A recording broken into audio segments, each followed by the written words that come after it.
What's going on, everybody? Viz by G. So yesterday I did a simple breakdown for a budget-friendly setup to be able to shoot video where you're using the iPhone as the main camera. But this time we're going to talk about a slightly more advanced setup that I'm using here in my living room. So instead of the iPhone, we're using the Fuji X-H2S. That is actually using a Sigma art lens 18-35 f1.8, though it's shooting at f2.2 to make sure that I'm in focus. It is using autofocus with face tracking, but not eye tracking, so that way it stays locked on me the way that I want it to.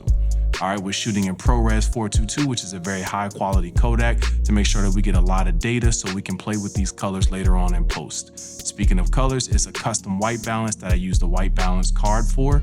That's right here. So I held this up in front of the camera to make sure that my colors were super accurate, right?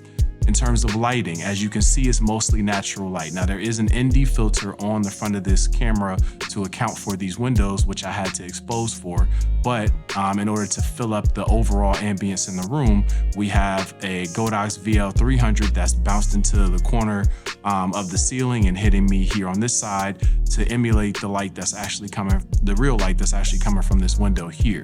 Right? And then in the background, you may not really be able to tell because it's not super bright, but there is actually a GVM 100 that has a gobo in it and a spotlight mount, and that is what's creating the little bit of color pattern that you see back here over that plant. All right.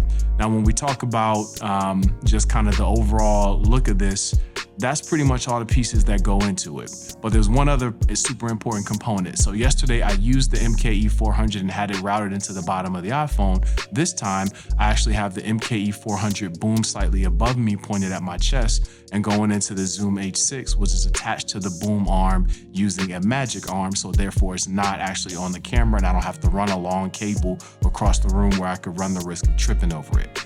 So hopefully that's a decent breakdown for you all. Hopefully the sound quality on this is actually going to be fairly good. So we'll sync up the audio, do some color grading, and then post it and see how this looks. I don't know if this information is useful for you.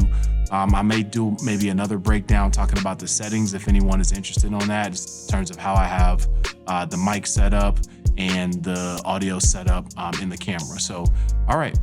Thank y'all for listening and have a great rest of your day.